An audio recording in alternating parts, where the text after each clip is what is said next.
Hey guys, Jim Edwards here, and welcome back to another episode of the Sales Copywriting and Content Marketing Hacks podcast with Jim Edwards and Stu Smith.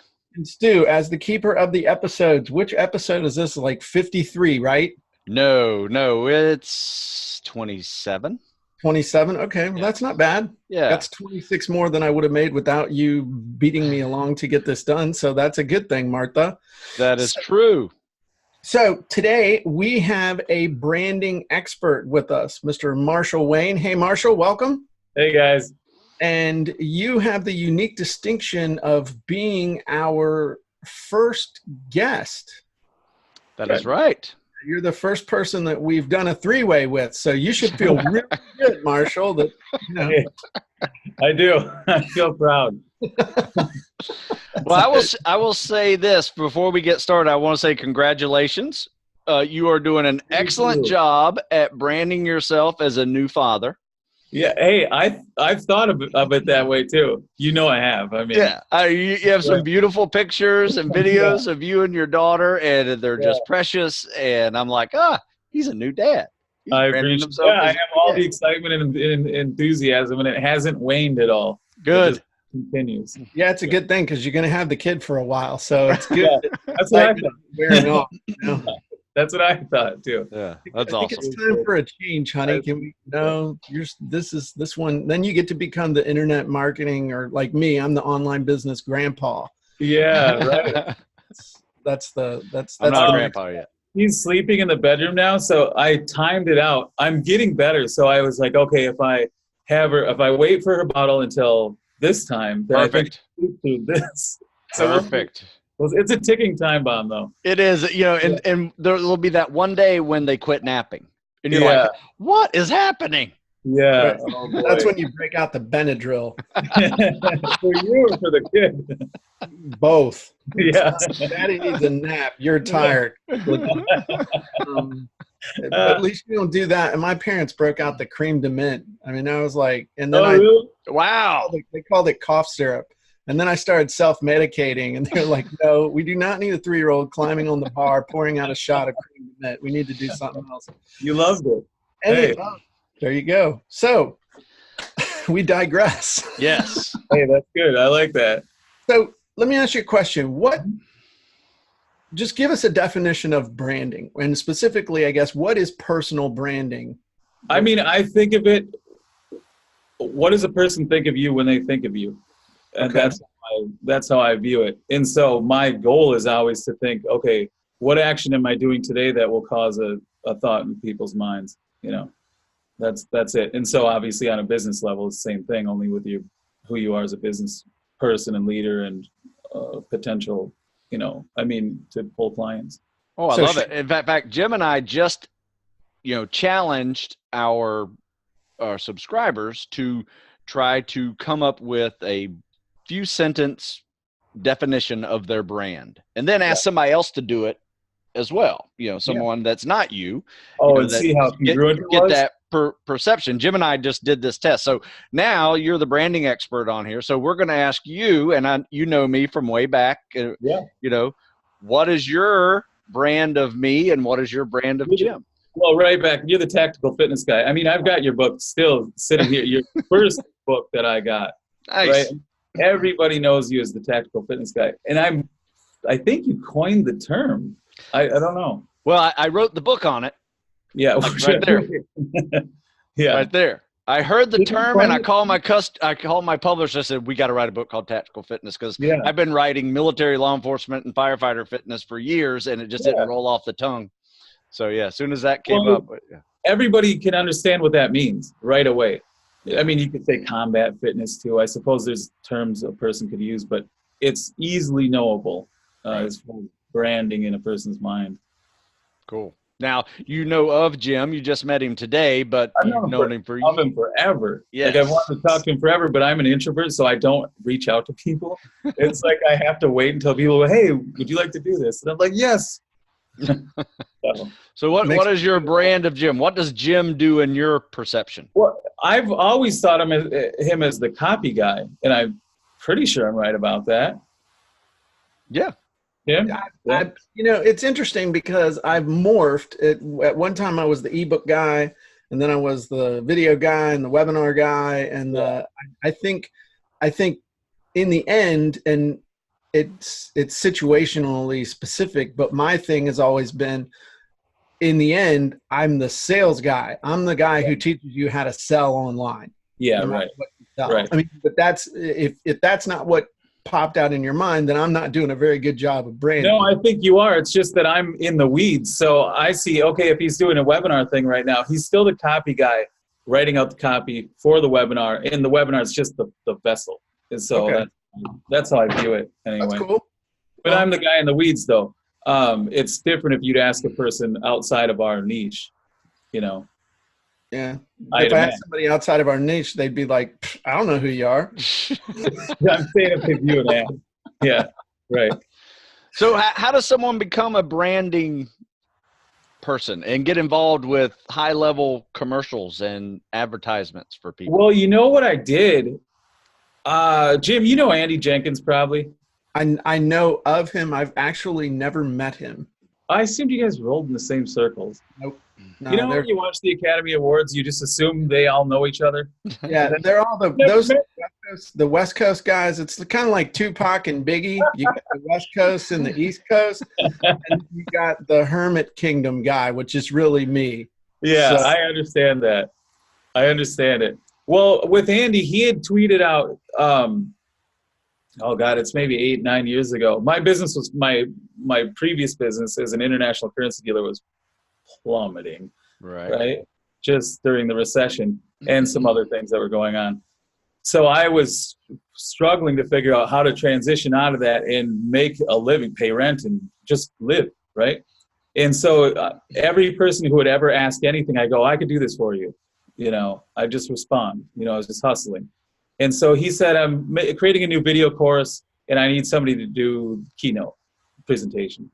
Is that the Video Boss thing? Yeah, that was Video Boss. Okay. And so he then led me into, like, you know, you get one person, and they go, I like who did that for you? And then that led to Kevin Nations was my good friend now and biggest person who led me into the high ticket world. So from him, he and Frank Kern were working together at the time, and then that kind of led into another guy, and then it just, you know, goes. So it sounds like you're like very, very many other entrepreneurs. You evolved with what was available to you, and especially technology. It sounds like technology was the big boom for you, and you became very gifted in, I guess, editing. You know, editing videos, editing photos, Photoshop. Right? Yeah, I had to. You know, it was out of necessity. I didn't have the money to hire anybody. So you figure it out. You figure out. All I would do is, like, if I had to learn how to play piano, I would learn one song. That's it. I would spend all my time learning one song, not all these little nuances. So I didn't learn anything but, like, oh, I like that ad. How can I recreate that ad but with myself in it? That's all I would do. And then I figured that out. And then I would sell people with that ad, right? Like Jim knows, Russell preaches one funnel away. Like, I always think you only need one ad campaign. You don't need like tons of pieces of content out there. Yeah. People do preach that, but I don't really think it's necessary. Put a targeted ad out there, have people come to you, sell them with either a webinar, a video sales pitch, or a long form sales letter, whatever your personal best deal is.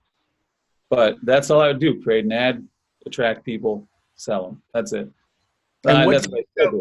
What do you sell now? What is your core offer now? My core offer is, I call it the vault, but I'm switching it up and calling it Declassified. My business is called the Agency, so I kind of take a spy agency feel to it. Okay. So I'm declassifying the secrets of the high ticket gurus that I've been behind the scenes of, is what I'm doing. Nice. And then what I have is I have all the ads that I've ever done for them that are no longer in use, decommissioned ads, I call them. That's my little cheeky thing on the webinar. They're available. All the templates are. And then in my 8-week course, I am the creative director, and they can just pick off a buffet. I like this. And then I tell them how to shoot themselves so that they can send me over the photo. I put them in that ad, or if it's a video, the same difference. Often they have to use green screen, so I teach that. And then we just create an ad campaign. Also, if they need help with their funnel, generally they have some sort of hacked funnel that's, you know, I love funnel hacking, but people who don't know what they're doing hack it really poorly, you know, right. you know. And so then I'll kind of fix it up a little bit for them. So tell everybody, you've used the term high ticket. Define what is high ticket versus. Oh yeah, I didn't think of that. Well, I mean, back in the day, I used to sell an ebook for $27, you know, but it took a lot of those sales to make any money. Now, like if you know, it's evolved into like $3,000 to even, well, let's say $3,000 to $8,000 to $10,000 would be your front end, a high ticket sale, and then you pitch them into your mastermind group eventually, your year-long mastermind or whatever you want to call it. I always have mostly done for you services or co-creative services, so mine's a little different. But $3,000 I feel like is the low end of the high ticket world in our niche. You know, it's more like buying a Mercedes to a Rolls Royce instead of a Ford, I guess. Yugo, a used Yugo, if you can find one, they're probably. No, I love Fords, but I'm saying that it's a mass market. You know, right. That's all. Right. Okay. Yeah. And what is the advantage of selling high ticket, and how does branding factor in with selling high ticket items? Well, the advantage of it when you're using Facebook ads is that sometimes it takes a high ticket front end to weather that cost.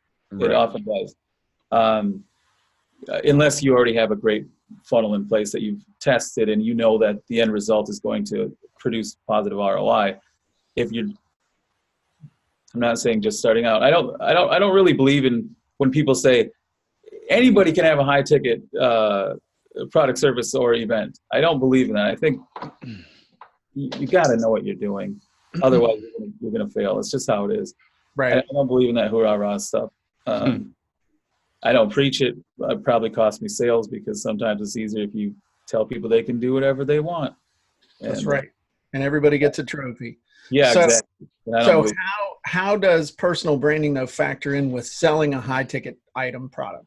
Well, okay, generally what will happen is you'll see people who will just use a stock image for their ad on Facebook, and then it'll go to a ClickFunnels landing page that they have not modified. It'll look just like everybody else's. So people in their minds go, I've seen that before. And it's a sigh. It's an instant sigh.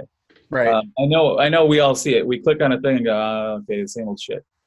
And so my job for clients is to make people go, ooh, that's new and different. You know, I get it's the same sort of funnel and the same, you know, sort of strategy, but it's different. I want to see what this is about. And then it's our job then to sell them on the webinar, video sales pitch, or whatever. So. Okay. But how does, so the personal branding part on that, well, that's the new and different part, or I always think in terms of ads. I know we're talking about branding today. So the branding part of it, I guess, would be, so first, I only care about an ad, really. Okay. Right. The branding part of it would be they see your ad so many times and go, this guy looks this way, right? Now, I think what people think of when they think of branding is your website. Okay. I haven't had a normal website in God knows how long. Like Stu went to my MarshallWayne.com. That used to be just black with MarshallWayne.com just as a placeholder. And recently I've been like, oh, okay, let's just get something up. Just, I don't know. Just sometimes I think it. That's all. Right. But it will make me zero sales ever.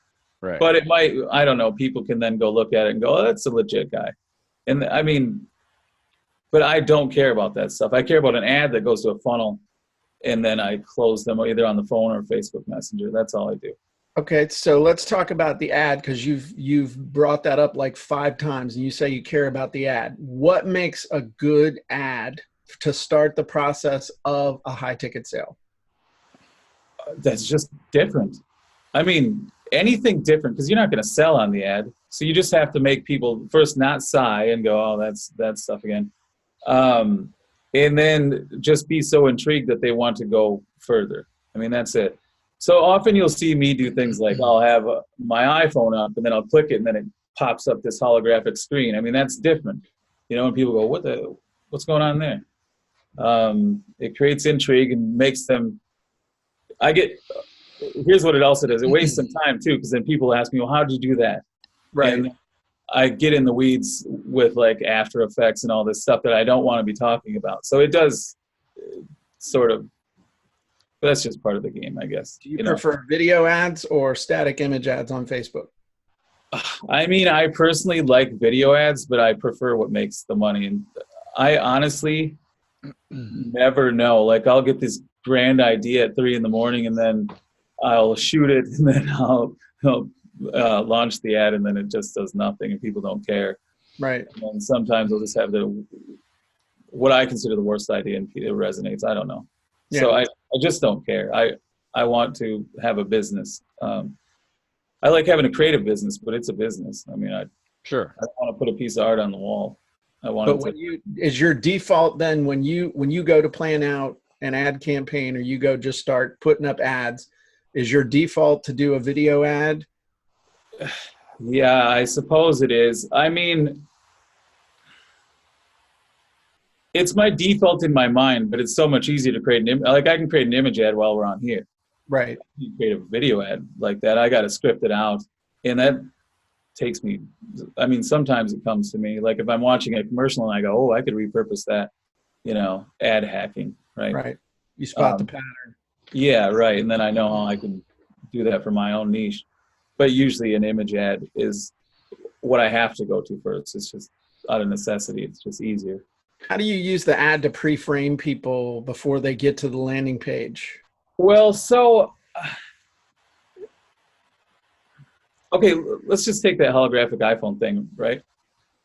I'm working on another concept today. I'm kind of shooting the rough pieces of it.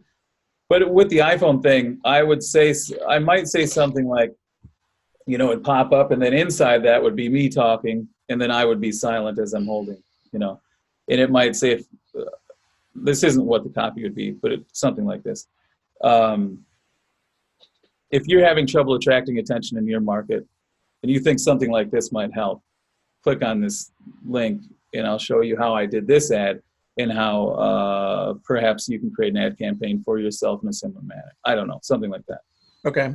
So the very thing that I'm doing is the very thing they want to perhaps learn about or be inspired by to do their own thing.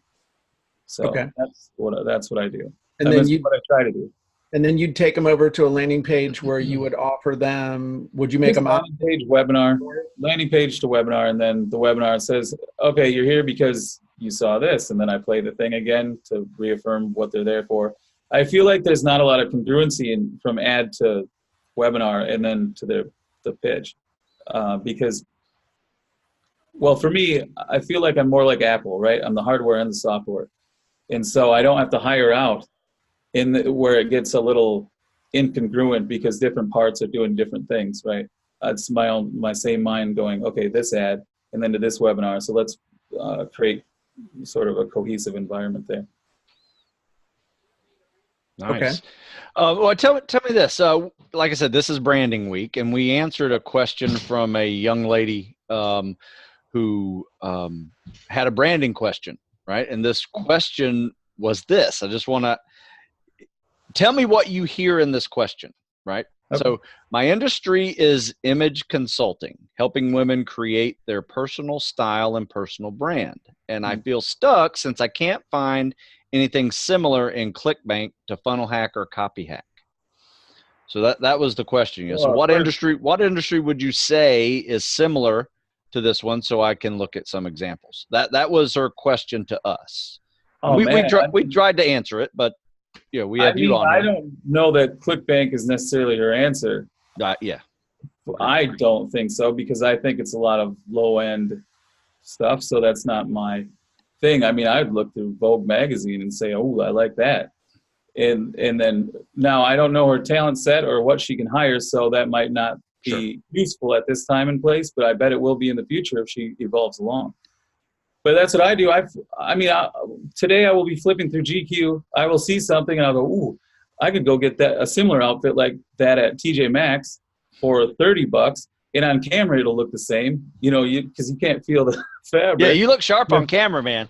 Yeah, it is James Bond looking sharp. I got white Jordan shorts on right now. I was gonna say, but he's probably not wearing any pants. Yeah. I got bare feet, white Michael Jordan branded shorts on, but I just threw this on because, I asked you, is this going to be on video? Because then I'll change my shirt. Right. No, you do look. You create some really cool things. And the one thing I wanted to ask you, because you used the term called decommission videos. Yeah. Do you mean declassified? Well, Agency, declassified, decommission. I was kind of thinking they're out of service now. Right. And that's the right term, correct?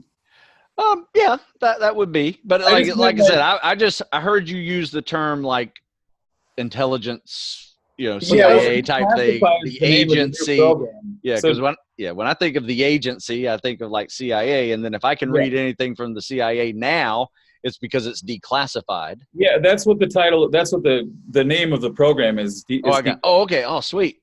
Great. Yeah, and then I just considered the ads, like they're out of service now. So, I mean, a guy who paid me $25,000 would be kind of pissed if I was like, hey, you too can have this thing that I just made for this guy, if he was still using it.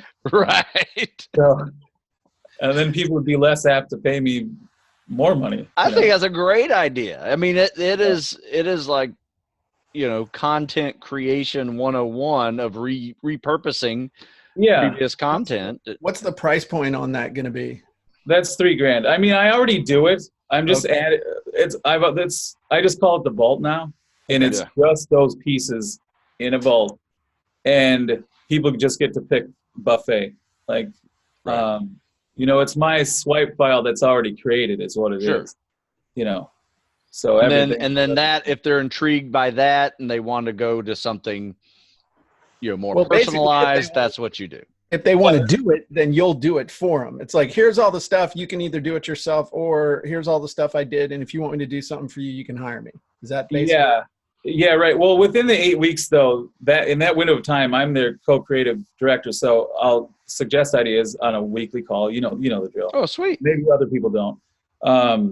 And then, so today, for instance, I'll be flipping through some magazines and I'll go, I like this ad, I like this ad, and I like this ad. I'll post it in the vault.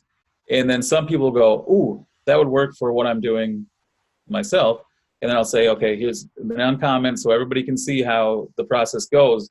I'll tell them, shoot the photo right?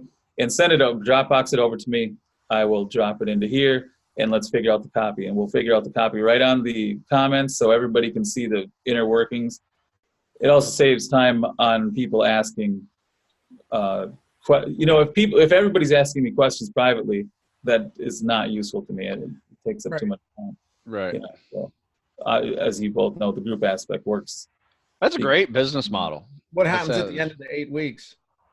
And well, that's their time period to get an ad campaign created, me to work on the sort of cosmetics of their funnel, which I would consider the brand pieces of their funnel, maybe making the header look better, even making their webinar look a little nicer if they like that. I mean, all the sort of cosmetic aspects that they need to make sure that their high ticket funnel, ad to funnel, is looks how they would like it to look.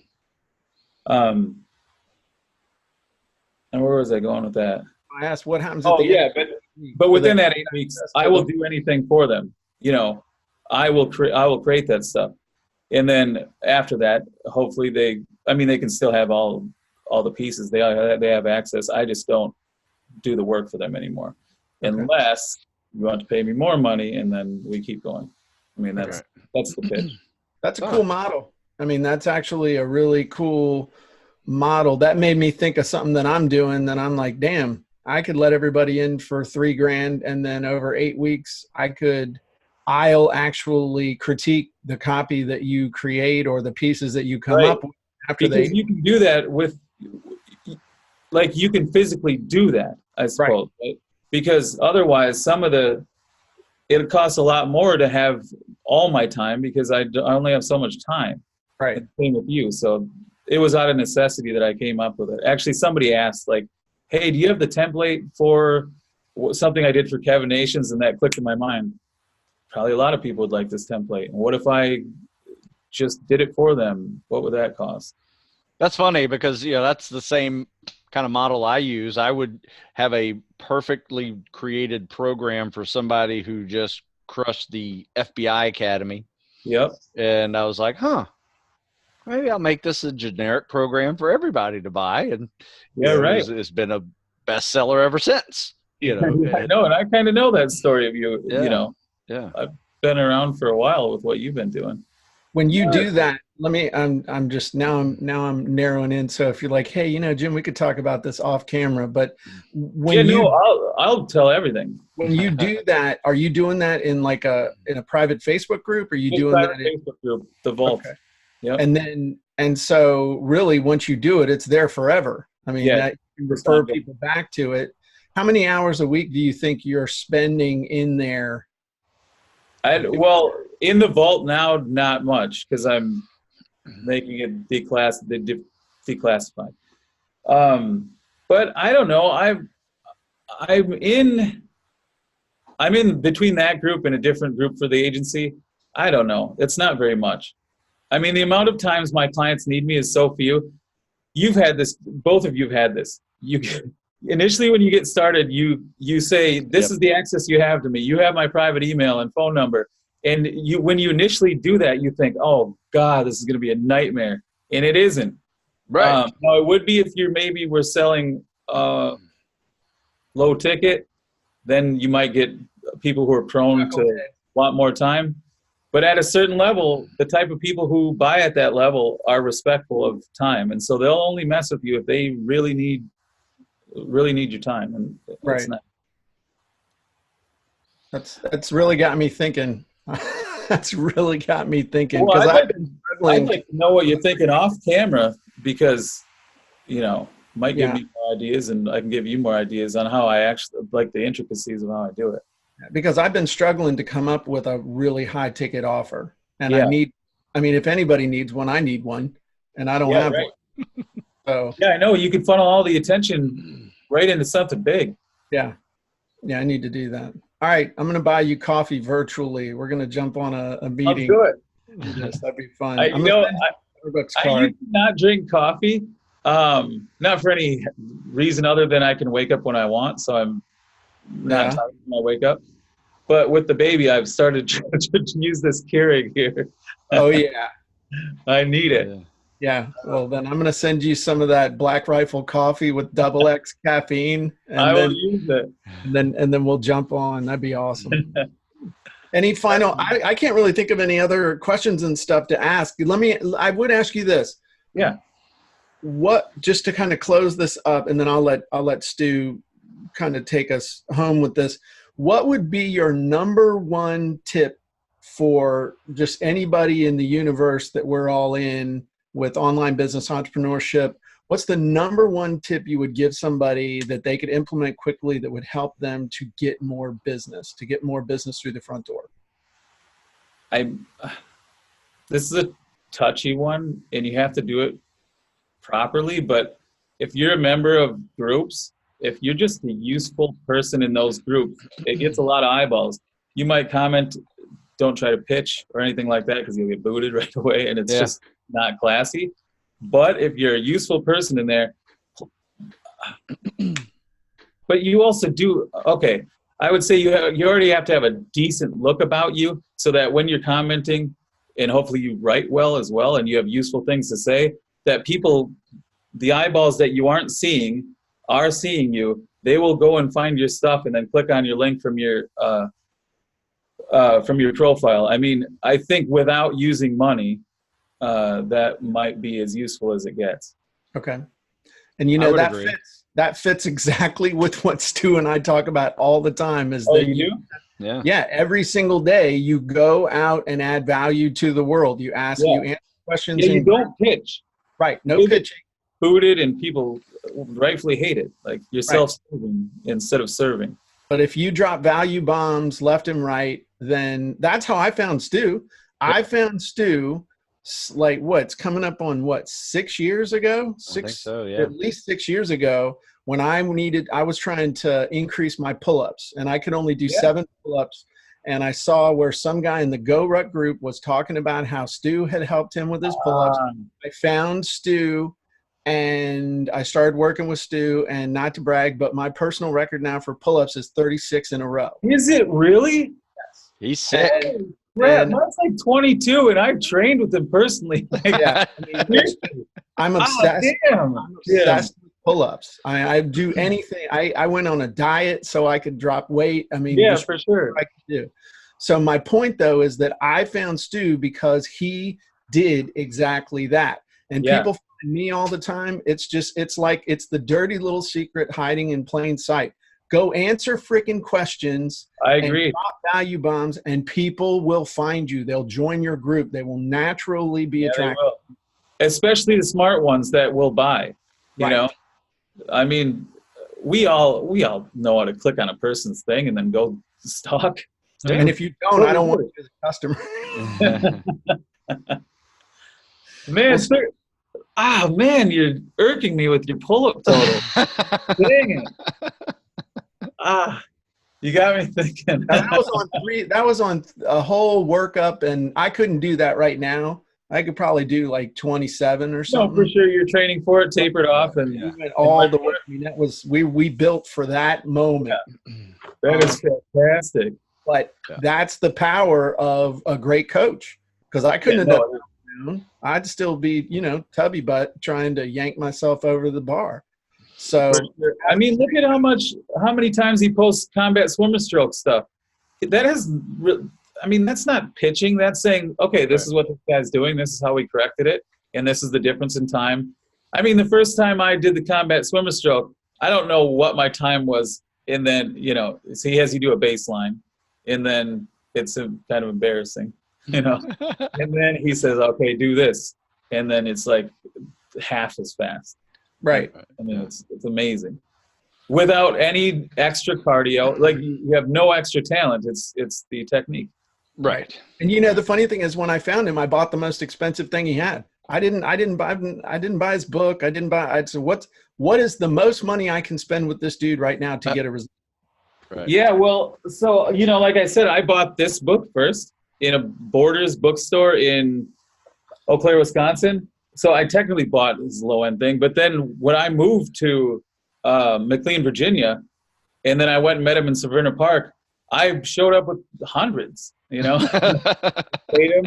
They're at the pool, at the side of the pool. That was I learned a lot about business that week too, because you get to talking, and you had a fascinating business. He was selling Iraqi dinar, right? To military contractors. Yeah, right? And making a killing. Brown and Root. Yeah, just killing it. Here's what I named my business. So here's the anti-power of branding. I named it the Iraqi Stock Investing System, ISIS. Now, God, you did not. Swear to you. I was funneling money from Iraq to the States and then selling it off to people who were making tons of money as contractors, right? So Halliburton and Kellogg Brown and Root were the two major contractors. And I'd often get paid with Cayman Islands cashier's checks. And so that business was great until the terrorist organization popped up. And then it was just really bad. I mean, the FBI showed up at the door. I mean, it was really it was really dark for a while. And so I still don't put a whole lot out about it, because I'm like, it's like still like makes me cringe a little bit. But yeah, it's pretty funny. It's far enough to remove now to where it's like, yeah, there you go. Wow, Stu, why don't you close this out? Great conversation, Marshall. Let me finish it with this. Where can people find out more about you and what you do? What is the best way for people to find you? And I'll write it in the description. The agencydeclassified.com is where I'm creating the new funnel for. It's just a ClickFunnels funnel, but you'll see how I operate, like how it looks. Okay. And so kind of the shell of that is my branding, but it's a marketing funnel. Right. But you'll like how it's branded, though. That's a really good idea, because that may be a great place for Irene to go check out our previous podcast discussion with that question, because you're in the branding business. You know, absolutely. You know, and anyway, that's just something that you know, we try to answer everybody's questions as they come in, and you know, you were a very big help in helping us kind of define what branding and advertising and everything is, and how. Yeah, it but all you notice I works talk together. way more about ads than branding. Absolutely. I really feel like people should think that way. Absolutely, because that's exactly what we said in a previous video, is that, you know, you focus on your style, your expertise, what you actually do and sell, and then your brand will develop from that. And people, because it's a person's perception of you anyway, is what your brand is. Now you can kind of drive that. You can drive that perception, but in the real world, it's, you know, well, like in the you real said, world, it all starts with an ad, and you can't build a business unless you can run an ad that brings people to you, that you can make an offer to and sell them. I mean, everything starts with an ad, whether it's a paid ad or it's, you know, there's ads or ads. You're either paying for a paid ad, or you're paying for it with sweat and brain power, which we call content marketing. I mean, it's putting something out there that causes somebody to click on something. But if you want to really scale fast, you better get good at doing ads. Yeah, so absolutely. Would you be willing to come back sometime in the future and we could do ads, just talking about ads and scaling and stuff like that? It can be really good. Bring on photos of ads, and then we could talk about, okay, this is what this ad did. We could do that too. That would love to do that. Because, you know, when we're on podcasts, it's hard to, you know, when you do a visual thing and then you're on a podcast, I'm trying to get used to it with my own explaining visuals with words. Right. So, well, what we do is we tell them to go to a URL to download them, and they can. Yeah, for sure. You know, that's what we do. But I think we could even put on a little. Oh, sure. Print out some photos. Absolutely. Yeah, we can share screen too with this. Sure. We can share the screen with this Zoom, so it's fantastic for that. Oh, let's do it. All right. Well, let's maybe we'll do that next month. I love it. I'm in. Sounds good, Marshall. You're a genius. Yeah. Thank you very much. Thank you a lot. Thank you very much for coming on as our first guest ever. There you go. And for those of you who are not subscribers yet, make sure you subscribe. Check us out on YouTube. Check us out on iTunes, on Stitcher, on Podomatic. You can join our Facebook group at there's a link somewhere. So you put it in there. Go ahead. Link is below. Head over to the JimEdwardsMethod.com/podcast, and it has all the past episodes, and you can join our Facebook group. And it's amazing. It'll change your life, and you'll live forever.